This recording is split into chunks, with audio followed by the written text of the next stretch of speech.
Let's talk about some new music. An old friend of the show on the line at the moment. She's got new stuff coming out tomorrow, and we love her very much indeed. Hi, Lana Del Rey. Hi. Hi, Lana. Love it to have you back on Triple J and on The Breakfast Show. You remember Alex Dyson, the handsome Alex Dyson, who you hung out with in your hotel room when you were in the country for Splendor in the Grass? I know, he is. No, I think something must have gone wrong in translation there, Lana, between your American and our Australian there. But it was very nice to chat to you. How have you been going since we last got up? Oh, get a room, you two. Shut up. No, everything's good. Yeah.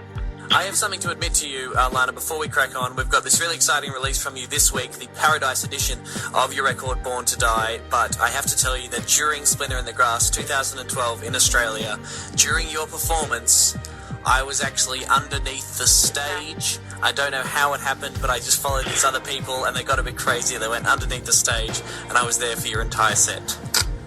Wait, are you kidding or not? I'm not kidding. I was there and there was like a hammock situation and I couldn't see anything at all. I could just hear your lovely voice as you covered heart-shaped box and the crowd going mental. Oh my god. That's why I wear those little shorts underneath the dresses, because I know people like you were underneath. No, I wasn't. I don't want it to be creepy. I was just there. I wasn't looking or anything like that. It was just an odd situation and I just felt like maybe Don't believe him, Lana. Don't believe him. No, I actually remember talking to one of the girls at Splendor. She was interviewing me for something, and she said that she was underneath the stage too, and that a couple people had went under. And she said the view of the crowd was really crazy. Yeah, that was probably my friend Nikita. She works for a music TV program as well, so that's why that's. So I just wanted to apologise. It was unprofessional of me. I'm sorry, and it will never happen again. I promise. Oh my God! Thank you for that apology. I accept it. Oh, thank you very much, love. You're very nice. Well, we do have this Paradise edition of your album coming out, including 8 new songs, one of which there's a massive video for online. It's called Ride. Starts with you on a rope swing. What was that connected to, Lana? Because you're in a canyon. It seemed like it was connected to thin air. I know, it looks unreal. That rope was about 120 feet, and it was just connected to a crane. And the crane hoisted the tire up about 10 feet. It was fun.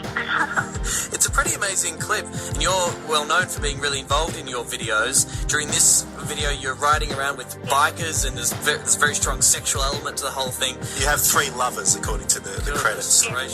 Were you involved in the concept behind the video? Oh yeah, I always write the concepts for the videos. Other than Blue Jeans, I always make like a visual mood board. I use iMovie and I take clips of everything else, and I usually map it out from 1 second to 4 minutes. And then Anthony Mandler is amazing because he kind of brings those visions I have in my mind's eye to life. Yeah, I always write most of it, and I write the monologue and the outro. Yeah.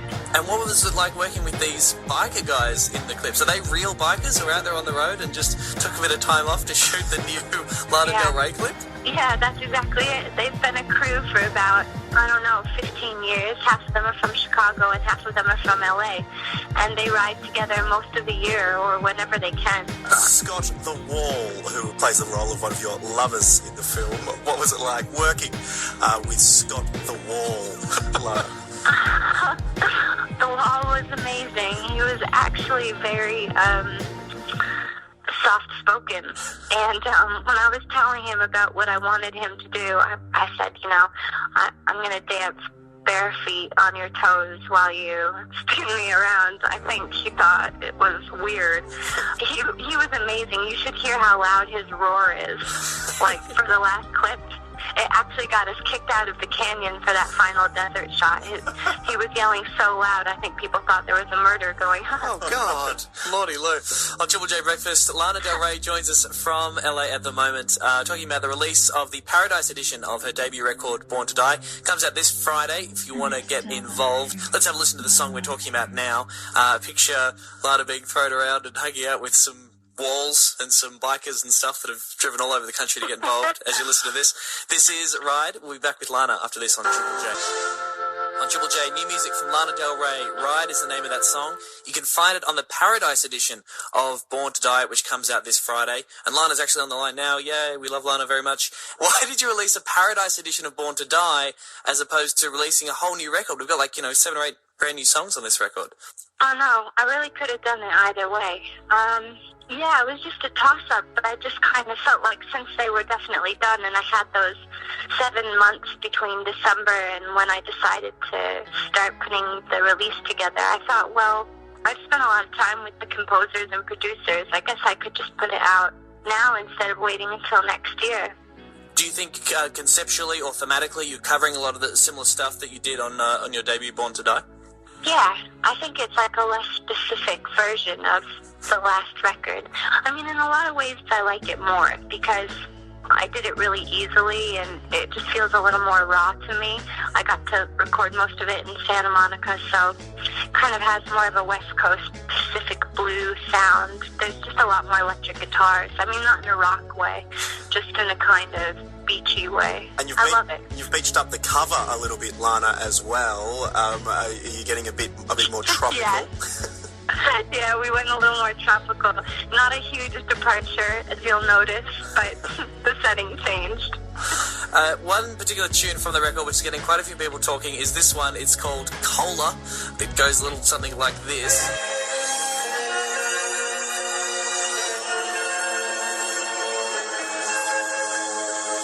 My pussy tastes like Pepsi Cola. That's the bit that's picking people's up ears, just at the start of that there, Lana. Why have you gone with Pepsi and not Coke? You know, I have a Scottish boyfriend, and that's just what he said, so I don't know. That's cool. I think it's really awesome. That's really, revealing and really quite gutsy for a female artist to put that out there, I think.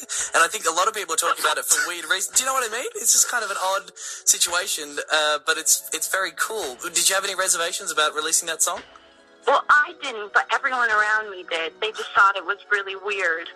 Nothing new here. For me, that song was just so cool. The guys I got to play electric guitars and, the amazing surf sounds on it. And I love the way the chorus opens up and it has really tropical undertones. Yeah, I don't know. For me, the vibe of it is so good. I love it. Was there any awkwardness in the recording studio around the people you're singing about, quite personal conversations that have been had with your boyfriend, Lana?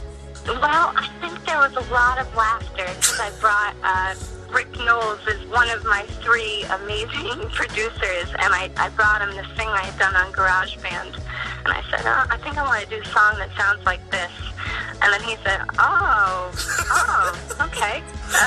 But at times like that, it's better just to say, not much. Of course. But so if people, you know what? He loves it now. Yeah, let the song speak for itself. If people are acting slightly weirdly around you, are they acting slightly weirdly around the drink if there's ever a Pepsi in the room? I'm getting lots of Pepsi comments, I have to say. I'm getting lots of Pepsi fan mail from... Yeah, could be an endorsement there, yeah. Potentially. Could be an okay. But all right, we're going to stop talking about it now. Lana Del Rey on the line at the moment, having a chat on Triple J. Great to have a company. This Friday is when Born to Die, the Paradise Edition, comes out in the stores with a bunch of new tracks, but also the original tunes on there as well. Working with Rick Rubin on this new release, Lana Del Rey, legendary producer who's worked with pretty much everyone. What was it like teaming up with this dude? I mean, it was amazing start to finish. Rick is just really easy to work with. He heard Ride, and the next day we just decided to go right in and work on it. We both had the same vision for the song, which was kind of like more of an older Americana tribute tune. Awesome. And you're going to continue working with Rick, do you think? Usually when I just record casually, I just go across the street to my friend Dan's house. He did the music for Blue Jeans, and he was the composer for all the strings on this record. So it's easier for me just to walk down the hill and go to Dan's. But I'd love to see Rick again. I'm sure I will, yeah.